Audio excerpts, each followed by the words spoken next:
Bismillahirrahmanirrahim. Assalamualaikum warahmatullahi wabarakatuh. Bapak-bapak, ibu-ibu, mas-mas, mbak-mbak, khususnya adik-adikku sekalian yang dirahmati Allah dimanapun Anda berada. Kembali di Iip Channel bersama saya, Iip Wijayanto. Kali ini kita akan membahas tema 3 tanda waktumu berpisah dengan mantan tidak akan lama.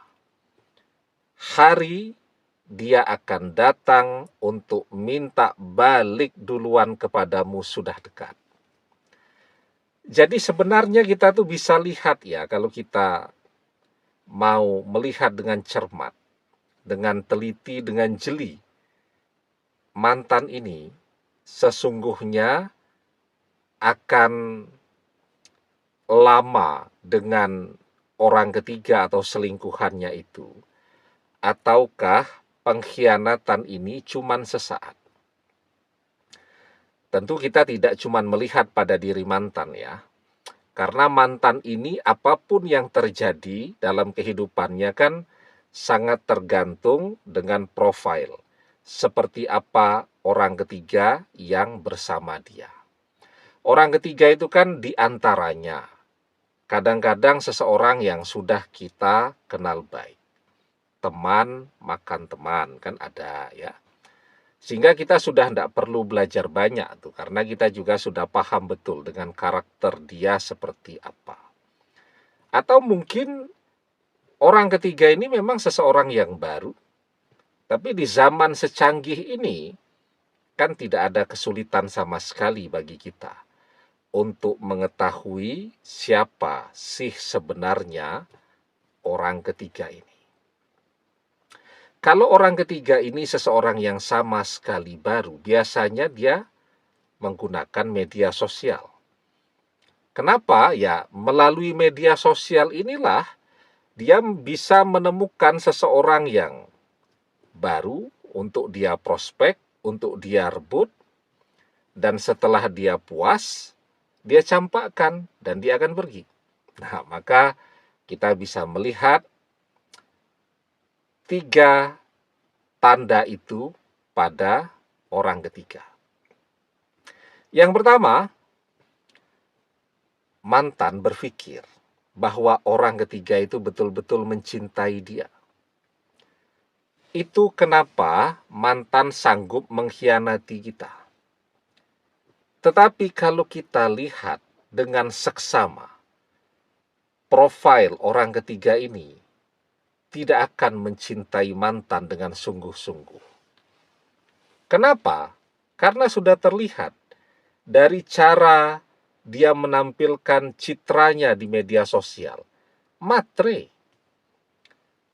Kan kalau matre itu akan terlihat tuh, isi postingannya isinya makan-makan di restoran yang mahal-mahal terus gitu kan. Unboxing belanja online ya. Apalagi itu shopping ya. Belanja-belanja, jalan-jalan, kan itu saja isinya. Begitu juga cara dia berdandan kan. Perhiasan yang mewah, baju-baju yang mahal, dan seterusnya. Nah, sementara kita juga tidak melihat tuh melalui postingannya, ini kerjanya apa tuh, sehingga bisa menampilkan diri seperti itu. Terus dia membiayai gaya hidupnya itu duitnya dari mana? Kan pertanyaan kita itu. Ya tentu kedepannya ini dari mantan. Kenapa dia mendekati mantan? Karena mantan juga mencitrakan dirinya sebagai orang kaya dan orang sukses. Coba kalau mantan memprofilkan dirinya di media sosial biasa-biasa saja. Tidak mau dia. Tapi karena mantan memprofilkan dirinya sebagai orang yang mapan, masuklah orang ketiga ke dalam kehidupan mantan. Nah, orang ketiga punya pesona, mantan mungkin pada saat ini punya uang. Jelaskan apa yang dicari oleh orang ketiga, bukan mantan, tapi uangnya mantan. Begitu uangnya mantan habis, cinta selesai. Karena bagi orang yang matre, cinta itu tidak ada. Ya, cinta itu bagi orang yang matre adalah harta. Kalau uang ada, maka dia akan berakting sebagus mungkin seakan-akan dia mencintai. Tapi begitu uang mulai menipis, sudah tuh bawaannya ngamuk-ngamuk terus, uang habis, dia akan mengkhianati. Ya, jadi itu tandanya yang pertama. Kemudian tandanya yang kedua, kita bisa lihat ya, setelah bersama orang ketiga, hidup mantan jadi berantakan. Ya, pekerjaannya jadi kacau balau dan tidak fokus lagi. Setelah itu, kalau dia bekerja dengan orang lain, ya jadi bawahan begitu, bekerja di perusahaan, ada bosnya, bosnya kecewa dengan produk hasil kerja dia. Kenapa? Yaitu tadi, karena biasanya orang yang sedang asik-asiknya berselingkuh, itu kadang-kadang lupa dengan pekerjaan. Ya, padahal kalau pekerjaan tidak optimal, pemasukan jadi turun. Sementara ketika berselingkuh itu pengeluaran bertambah terus. Nah, jadi kita melihat itu sekarang. Mungkin mantan memposting kebersamaannya dengan orang ketiga terus. Sampai-sampai kita tidak lagi melihat postingan mantan tentang pekerjaannya. Padahal kan kemarin yang membuat orang ketiga itu tertarik kepada mantan karena melihat mantan ini adalah pekerja yang tangguh, ya, dengan income yang besar, dengan karir yang bagus, dan seterusnya. Itu kan yang mantan bangga-banggakan di media sosialnya. Ya, selalu posting tentang pekerjaan, selalu posting tentang proyek yang baru, dan seterusnya. Nah, sekarang postingan itu hilang. Ya, jadilah postingannya sekarang kebersamaannya dengan orang ketiga terus. Lah kalau itu yang terjadi cuman jalan-jalan, makan-makan, belanja-belanja, dan seterusnya, sementara bekerja tidak, hidup mantan akan berantakan. Nah, dan yang ketiga, kita tidak melihat, ya, ada tanda-tanda bahwa orang ketiga ini betul-betul mau serius dengan mantan, misal mau menikah dengan mantan. Enggak. Ya. Orang ketiga ini, kalau kita intip media sosialnya, ternyata mantannya banyak.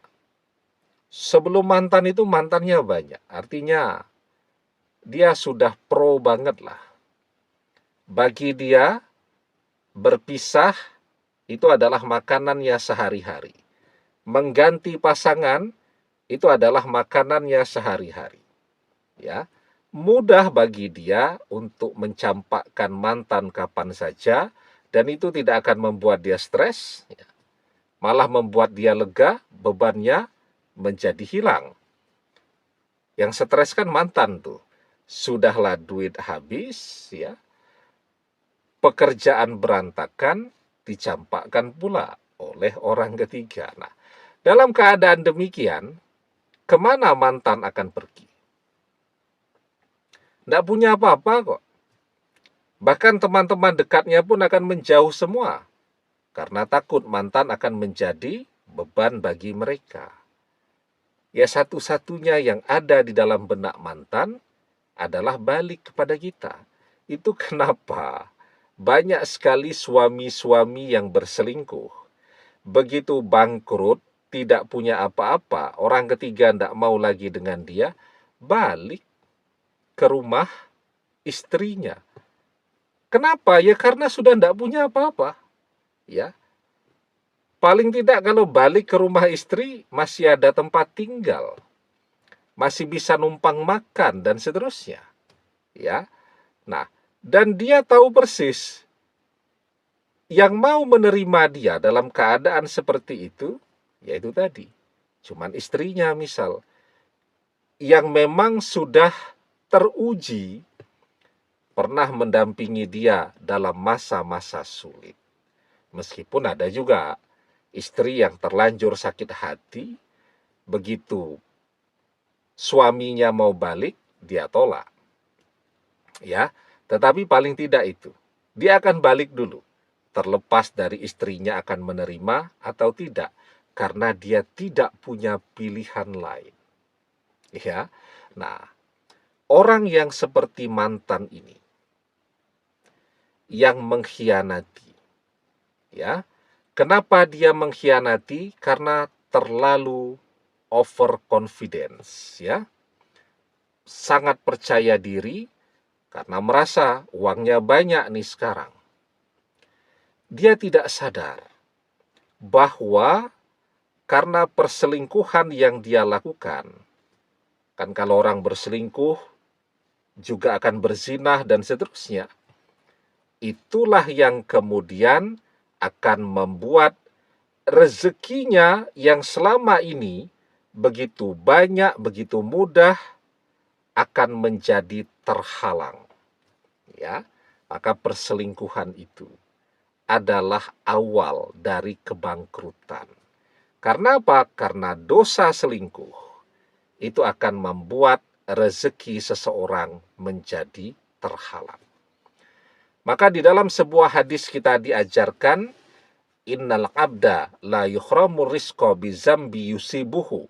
Sungguh seorang hamba akan terhalang dari rezeki karena dosa yang dilakukannya. Demikian, semoga bermanfaat.